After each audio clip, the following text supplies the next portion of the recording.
Hello, this is Y Chromosomes Music, and um, I have two basic pastimes in my life. One is music, and one is genealogy. And I thought I would make some videos concerning the latter, genealogy, and give people who are maybe kind of beginners to genealogy some instruction as to kind of how they can begin doing their genealogical research. And I'm going to presume basically that you've already done the interviews with your relatives and got some information. Maybe been to the library, been to the courthouse, maybe been to some cemeteries, and you have some information that you need to start, putting down in forms and on paper, so you can keep a record of what you are collecting. And what we're going to look at today is a very, very standard form. Everyone uses this in genealogy. It's a form called the family group sheet. And what I'm going to do is I'm going to show you really a very cheap and easy way to record family group sheets when you're just beginning. Maybe you don't have a printer. Maybe your computer doesn't have a word processor program. You don't have a genealogy program, whatever the reason. Um, and you just want to start, in a notebook. And that's basically what I'm going to show you here. Here is it's a standard spiral notebook. This one's wide rule, but you can get college ruled or whatever, however many pages you want. Really doesn't matter. All you need is basically this notebook, a an ink pen, pencil, and eraser. I mean, that's basically what you need, and you can start, researching your genealogy and start recording your information. A family group sheet can have as much information or as little as you want. And you see here, I put the information for the blank form on a page in ink. And the basic ones that I'm going to show you here, it's a pretty basic standard. You don't have to have all these, or you could even have extra ones if you wanted. The only thing that I would say is you want to keep it as simple as possible. You don't want to put too much information, because then that takes away from some of the other, the other room on the page for the other people. Basically, what we're starting here, this would be the husband or father, whatever you want to call him. And then there's a space there for his father, for his mother. There's a space for where he was born and when and where he was born. And there's a space there for when and where he was married, a space for when and where he died, and also a space for where he's buried.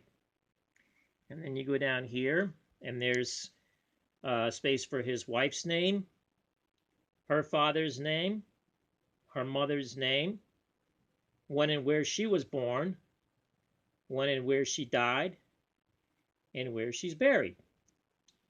And you got a space here in the word children, and you just start putting their children, preferably in order of birth, from the oldest to the youngest. And there's a space for a name, the first child, when and where that first child was born, when and where they died, where they're buried. And then on down to the next, you got space for another one, name, born, died, buried. And then if you turn the page over, at the top here, if you need for more space to put more children, you can put them on the back of this page here. Children of so-and-so and so-and-so continue. That would identify this couple whose children you are marking down, you're writing down. And there's spaces for more. There's space for 1, 2, 3, 4, 5 more. And let me show you what that looks like. This is going to be my great-grandparents' family, including my grandfather, their son. So you see here I have the name of my great-grandfather, Franklin Henry Jernigan. His father was James Silas Jernigan. You notice that I put this in pencil. You want to put the information in pencil because what if you need to you haven't made a mistake? Then you won't have to scratch it out and start over on a new page. If you put it in ink, if you put it in pencil, you just erase it. So it's just a lot simpler until you get it, down to put it in pencil. And things change, information change. You get new information. Oh, well, that was wrong. That was the wrong name, or that was the wrong place or the wrong date or whatever. And you want to change things. You don't have to start a new sheet. You could just, correct it on the old one. And that's the day he was born.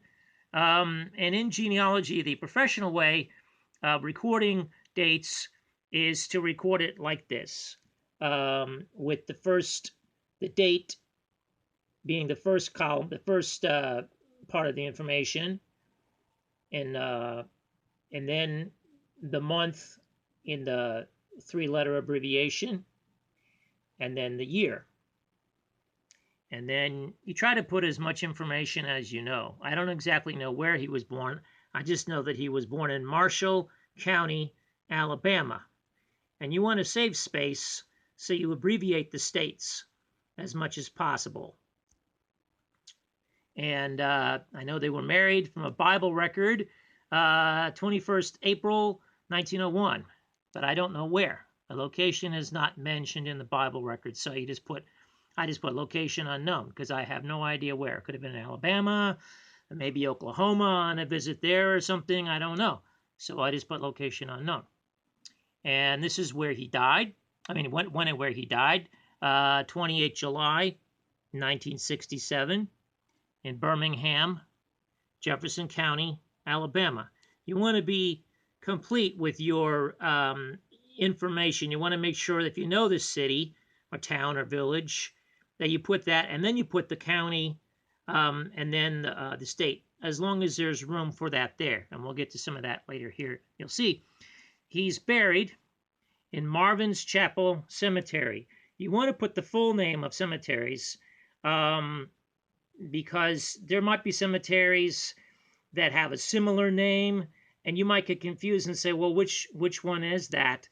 So if you put the full name, and there could be like Marvin's Chapel, burial ground, or Marvin's Chapel Church Cemetery, something like that. You want to put the exact name, as you know it, of the cemetery.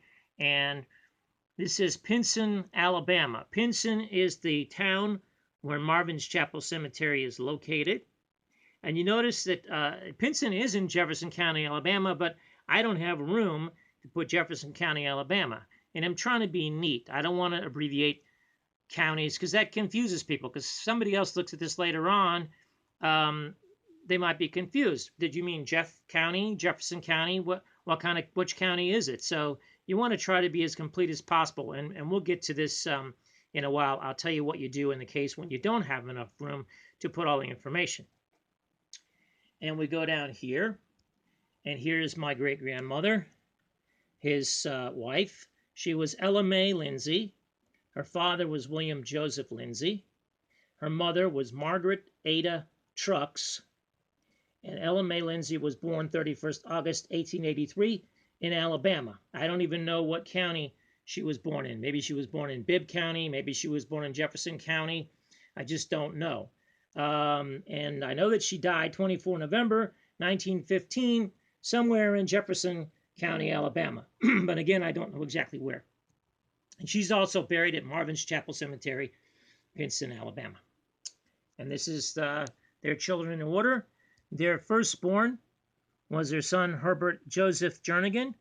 He was born 26 April 1903 in Alabama. I don't exactly know where he was born in Alabama. He died 15 October 1968 in Fultondale, Jefferson County, Alabama. And I have room to put all that there, so I put that there. Put the whole thing. I don't know where he's buried, so I leave that blank. And then his sister was their second child, Marie Ada Jernigan. And she was born 6 July 1905 in Alabama.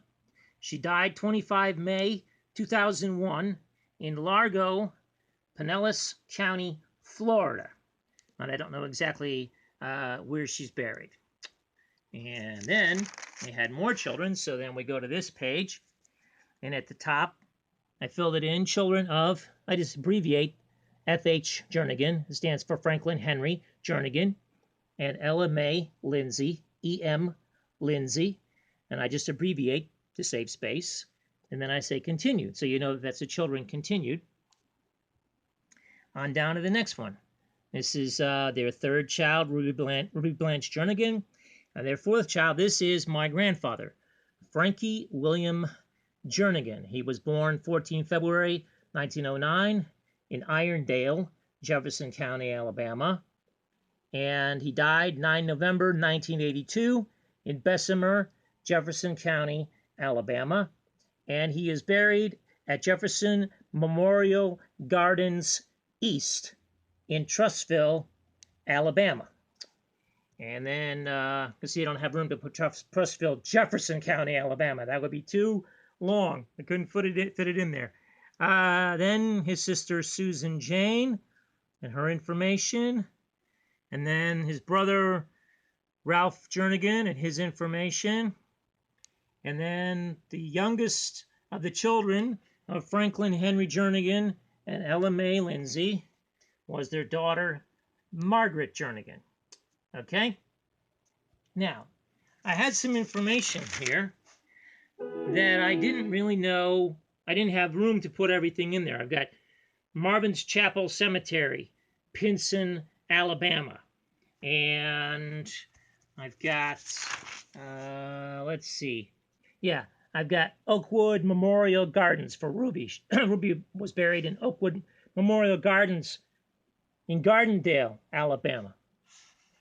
And then I have my papa. He was buried in Jefferson Memorial Gardens East, Trussville, Alabama. And then we got Susan and Ralph and Margaret. All three of them were buried in Walker's Chapel Cemetery. Thing doesn't want to focus. Come on, focus. Focus, focus, focus. Come on. Goofy thing. Yeah, you probably see it well enough. Walker's Chapel Cemetery in Fultondale, Alabama. Okay. And they have space to put Jefferson County, Alabama. If you have some notes that you want to make, you can put a separate page here. I got a separate page here. It says family group sheet of F.H. Jernigan and Ella May Lindsay. Notes. And then I say, Marvin's Chapel Cemetery, Pinson, Jefferson County, Alabama. And Oakwood Memorial Gardens, Gardendale, Jefferson County, Alabama. And Jefferson Memorial Gardens East, Trussville, Jefferson County, Alabama. In Walker's Chapel Cemetery, Fultondale, Jefferson County, Alabama. And now I'm going to show you what you do with this information. You got this family group sheet. I got this family group sheet from my great-grandparents.